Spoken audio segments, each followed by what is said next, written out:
Concerned about an issue in your life? Need some legal direction? You've come to the right place. Welcome to 5-Minute Legal Insights, a podcast that features top lawyers from across the country and delivers bite-sized moments of pure gold, so you can benefit from years of legal know-how in just minutes. Each week, we bring you the things that make the big difference, so you know how to approach your legal situation with confidence and clarity. Now, here's your host and founder of the law firm Authority Network, Grant Eagle. Welcome to the show, everybody, and I'm here with David Polsky, a leading criminal defense attorney based out of Totowa, New Jersey. David is a lifelong resident of New Jersey and has over 20 years working in the local legal system, so he's well known and respected by the judges and prosecutors in the courts where he appears. During that time, David has provided quality but affordable legal representation to those seeking help with a wide variety of legal needs, including, but not limited to, DUI and traffic violations, drug and sex crime charges, as well as white-collar crimes. So I'm really excited to have him on today so I can pick his brains. Welcome to the show, David. Hi, Grant. Thanks for having me. Excited to be here. It's a pleasure. Now, David, we were talking off air about some of the misconceptions people have regards different criminal offences and whether they think they're serious or not. And you sort of mentioned to me one of those big ones really is marijuana possession. Do you just want to sort of expand on that? Yeah, so with marijuana, a lot of people think, well, it's legal in a lot of states, it's decriminalized in a lot of states. It's really not an issue. But in New Jersey, nothing could be further from the truth. Okay. If you are charged with a marijuana possession, and just by the way, Grant, to let you know, 36,000 people were charged last year alone in the state of New Jersey. So it's something that they're actively pursuing. Yeah, it's a lot, right? Wow. Yeah. And here's what happens. If you get charged, you're looking at not only getting a criminal record, which we both know would be terrible if you're looking for a job, if you're trying to apply for school, for a million reasons. But on top of that, you're also looking at a possible jail term, which usually doesn't happen in New Jersey. But the biggie is loss of your driving license. Okay. And it does not matter if you're in a car. It does not matter if you were driving. You could be walking. You could be in your own home. If you're found with marijuana in your possession, it carries anywhere from a 6-month to 2-year loss of license. Yeah, I mean, that's huge. But you also mentioned to me, for certain people, it could also mean termination of jobs or even getting federal aid. Oh, it definitely could. So for example, let's say that you're a teacher. Even once you're charged with marijuana, even if you aren't convicted, if you don't have tenure, you're automatically going to get terminated. And even with tenure, often the school district is going to put everything aside to see what the outcome is to make a decision if you keep a job. So, and that's just one example. And yeah, with kids are applying for federal aid, for loans and, for colleges, no, it's going to be a problem. It's something that they're going to look at. Yeah. And you've sort of found that this sort of problem of being arrested for things like marijuana has been exacerbated by a Supreme Court ruling, right? Yeah, so here's what happened with that, Grant. A few years back, a case came out. It's called State v. Witt in the New Jersey Supreme Court. And pretty much, here's what it said. It said you no longer need a search warrant if you stop a car and the officer detects the smell of marijuana. That's going to be enough. There's no longer a search warrant needed. The officer has every legal right to search your vehicle and look to see if there's any marijuana. And sometimes that's just paraphernalia that they might find with little traces of marijuana. So who can prove or who can disprove an officer smelt marijuana? I mean, oh, I know. It seems crazy, and that's the challenge that we face, because all the officer has to do is go before a judge and say, "Judge, yes, I will certify under oath. I smelled marijuana. I smelled it." And what's a judge to do in that position? He's going to either believe the officer or not, and more likely than not, he's going to believe the officer.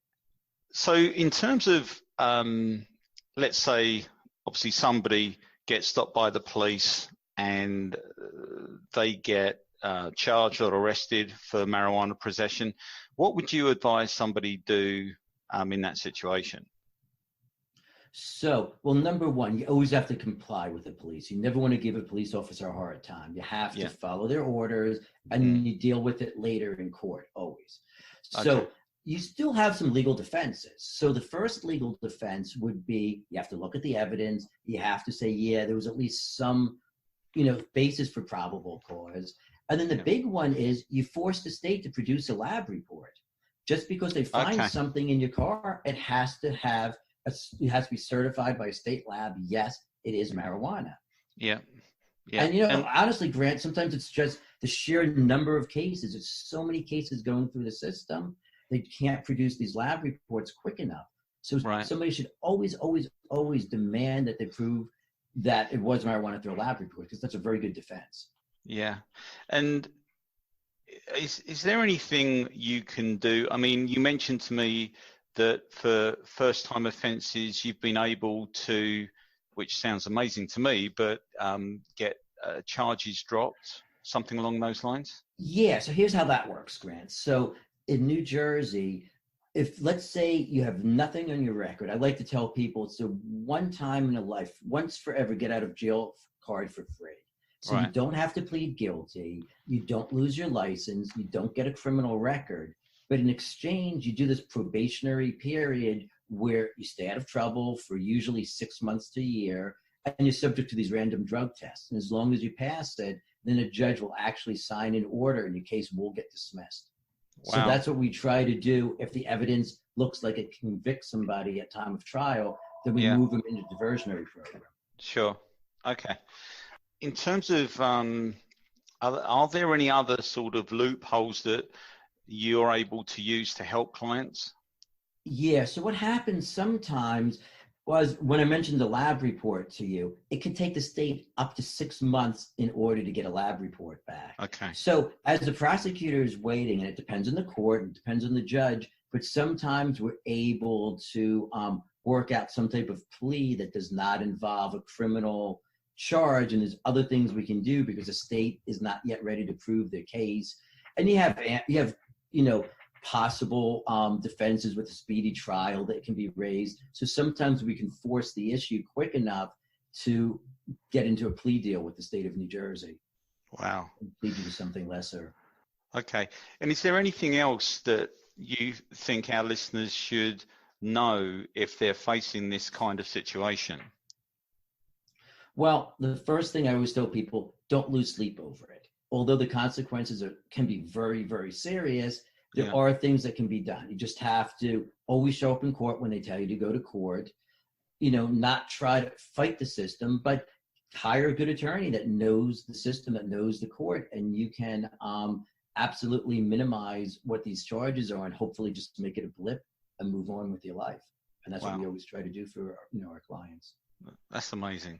David, listen, because it's 5 minutes legal insights, although it traditionally goes to about 10 minutes every time, as we were saying before the show. Well, that's always good because of interesting questions, I guess, for your audience. Sure. Is there one thing you'd like to leave our listeners with? Well, I would say this. As we both know, marijuana is legalized in some states, not in others. It's an ever-changing playing field that we live in.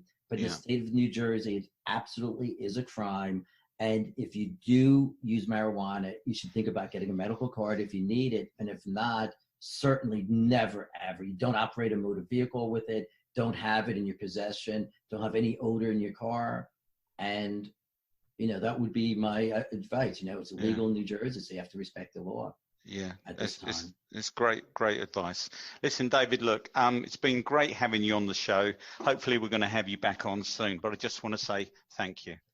Well, thanks, Grant. I appreciate it. It's a pleasure. Speak to you soon. Thanks for joining us in this episode of 5 Minute Legal Insights. If you'd like to contact our featured guest, just check the highlights on their episode page at www.legalinsightspodcast.com, and you'll find their phone number, email, as well as their website. Oh, and if you're a lawyer with something to say, then just get in touch. 5 Minute Legal Insights, helping people get clear on their legal issue in minutes. The views expressed by the participants are their own and are not endorsed by 5 Minute Legal Insights. Nothing said in this podcast is legal advice for you.